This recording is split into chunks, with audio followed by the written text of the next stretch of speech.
to see in this beautiful island in the Mediterranean Sea, just east of Spain. If you're looking for a sunny island with beautiful geography, delicious food, profound history, historical charm, and I'm just gonna say it, sexy locals, you've come to the right place. Mallorca attracts tons of tourists from colder countries with affordable flight deals, making it easy to hop on a plane for a quick weekend getaway. And I'm no different. I happened to come across a flight and hotel deal for a good price. But here's the kicker, it was only for one day, meaning I had to see, do, and eat as much as I could inside a country I've never been to, all within 24 hours. I wish I could have stayed longer, but suffice to say, I think I did a pretty good job exploring as much as I could in such a short time. So let's get started with my one-day or 24-hour itinerary in Mallorca, Spain. Feel free to copy my itinerary and paste it into one day of your trip if you're staying longer. I'll show you where I went, where I stayed, where I ate, and how I got around. I'll also share tips that I would do to maximize a short stay. And by the way, every single thing and place I mention here, all the links can be found on my blog right here. Starting off with day 1. At 7 p.m., we arrived at Palma de Mallorca Airport and picked up our rental car. So here's my first tip. If you want to explore the different and unique areas of Mallorca, I highly recommend renting a car. We went with Avis and Budget since they were located at the airport, which saved us a lot of time. After picking up our car, we drove 15 minutes to Palma, the city and capital of Mallorca, for dinner. We ate at Toque de Queda, a hole-in-the-wall restaurant known for their laid-back atmosphere and delicious tapas. We didn't know what exactly we ordered when we ordered it, but we were not disappointed. My next tip is if you're planning on eating in Palma, I would recommend you make a reservation ahead of time, especially if you plan on coming in during peak dining hours and peak travel season. Lucky for us, we walked in. And if you're feeling a little social or want something a little bit upscale, I recommend El Camino. I had my eyes on this restaurant, but when we walked in, turns out there was already a waiting line. So that's why I recommend making a reservation, especially if it's a place high on your Mallorcan bucket list.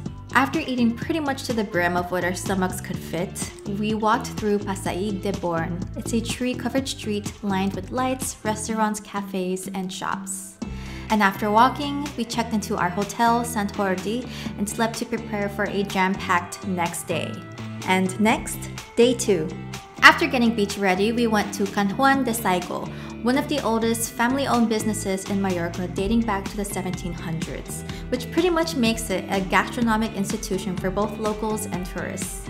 This cafe is known for keeping the tradition when it comes to coffee, hot chocolate, ice cream, and ensaymada. If you're Filipino, you're probably thinking of our version of ensaymada. The Mallorcan counterpart is much simpler.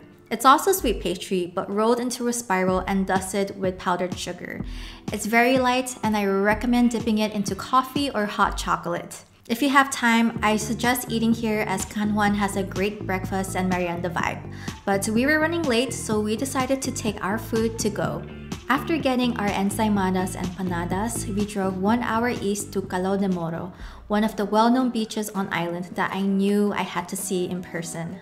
There's a free parking lot nearby, so we didn't have to worry about street parking. And if the parking lot isn't filled like this one, then it's a good sign that the beach isn't crowded. And after we parked, we went on a 15-minute hike to the beach, and on our way in, we saw a great bird's eye view of the turquoise waters, the cove, and the beach itself. Coming from Guam, you can say that I have pretty high expectations for what makes a good beach, and Calo de Moro did not disappoint. The sand was powdery soft and the water visibility was so clear. My only gripe was that there was not much space to place your things, but this can easily be fixed by going here early. This brings me to tip number 3. Arrive here before 10 a.m. to easily get a spot. When we left at 12 noon, it was hard to walk on the beach because it was covered by so many people. And when we hiked back to the parking lot, it was completely filled with cars looking for empty parking spots. And tip number 3, if you plan on staying long, I recommend bringing water and snacks with you as there is only one vendor there who sells only water. And my last tip for this place is that if you find Calo de Moro too packed, you can also walk to the other side called Cala Salmunia. There is no beach here, but if you want to cliff jump, this is a better spot for you. So when I saw photos of this place, I knew I had to go here. So from Calo de Moro, we drove 1 hour up north to Valldemosa, a small town that exudes early Spanish culture in the mountains. On your way here, don't forget to take in the views of the Serra de Tramuntana, the Mallorcan mountain range that's also a World Heritage Site by UNESCO. Upon arriving in Valldemosa, we had planned to have lunch here, but we were still full from our food from Can Juan. But the places I would have checked out were La Posada and Quitapenas for tapas and vermouth. So if you're like me and you've been seeing ladies toting their straw bags while wearing gorgeous sundresses, Valldemosa is a place to shop. I went to Val 5 to shop for a sundress and ended up getting 3 and a hat. And the shopping was more fun for me because Vivek got to dress me up like a doll, which I really enjoyed a lot. And after shopping, we walked through the cobblestone streets and the Carthusian monastery and gardens that once housed the famous composer Frédéric Chopin. I wish we had more time here, but we had to leave for our scheduled tour back in Palma. But if I had more time, I would have visited the Son Moragues, an olive farm for olive oil tastings and gin that they also make themselves. Because of our short time here, I booked a walking food tour in Palma so that we could learn the history of Mallorca, while at the same time eating delicacies recommended by a local. It's one of my favorite tours to do because it puts together 2 of my favorite things, history and food. Enter our tour guide, Alvaro. He walked us through Palma from the Museum of Modern Art to Old Town to the Catedral de Mallorca, all while hitting up a few food gems in between, like an afternoon drink of vermouth with olives that taste like ham and chips with salsa espinaler, and traditionally made strawberry and almond ice cream with ensaimada dipped in Spanish hot chocolate, finished by a glass of wine at this unique bar. So while I'm talking about it, here's tip number 6. Understand that not all places will be open during COVID. There were a few places that we couldn't visit due to COVID, like the Mercat de Santa Catalina, the city market that's like a dampa, where you get to handpick the seafood you want to eat and get it cooked to however you like. Sadly, this was closed, but I still thought the rest of the tour was worth it. And whether you tour or not, I highly recommend walking through Old Town. And it's best if you do so with a guide. There are so many intricacies to the city that you won't easily understand without a local. Like these old caricatures of business owners with objects on their heads, and this wall filled with notes of people looking for answers to life's questions. I hope to find true love and love myself in others. Oh my God, I better not. You want to answer these guys? You should answer. Tip number 7. Bring a pen so that you can reply to these notes. Anyway, it's details like that that tell a story every corner you turn. After a 1-hour tour and a 1-hour wind down, we went back to the Paseo de Born to shop, but this time for my husband.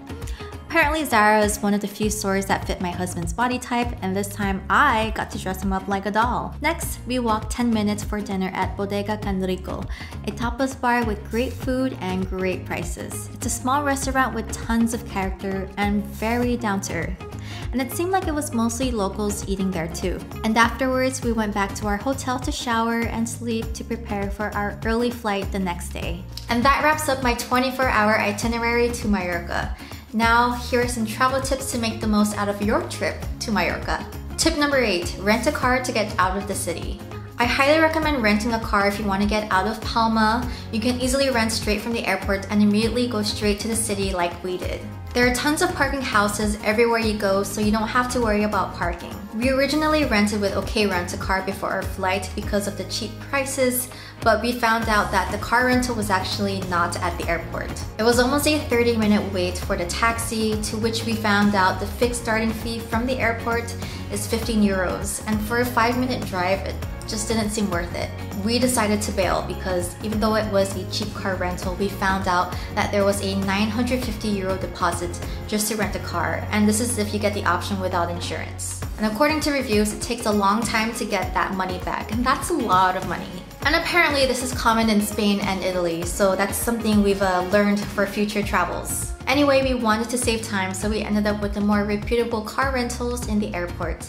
And at the end of the day, if you're staying for a short time, it's better to pay more to save time than to save money and then lose your time. Tip 9, prepare for COVID measures.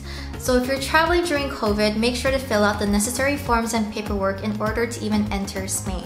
We got our EU digital vaccination certificates, which is kind of like a vaccination passport, handy on our phones, which was required to check into our flight. Alternatively, you can also show a negative COVID test too.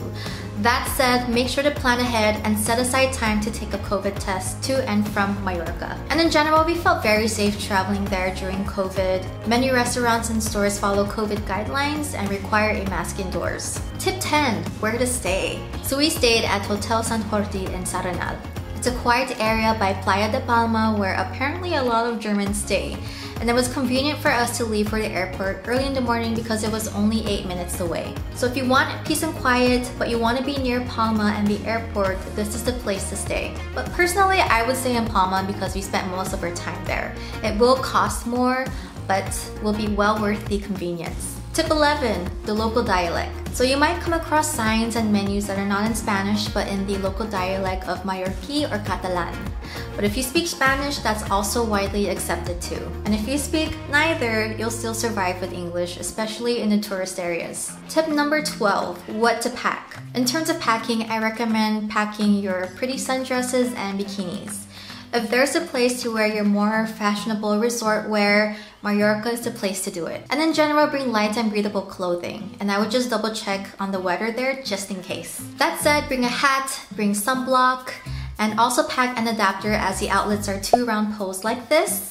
And in general, bring cash in euro. Speaking of packing, I've got a lot of packing tips to share with you to maximize as much space and weight in your bag, especially if you plan on hand carrying your luggage. So here's my video on how to pack light for a weekend trip. I do this with a duffel bag, but the same rules can apply for any sort of bag that you have. And if you sign up here, you can also download my packing list for weekend trips for free. Thank you so much for watching. I hope you have a great time in Mallorca. Travel safe and get out of your comfort zone. Like maybe go topless on the beach for the very first time. Okay, subscribe. Bye!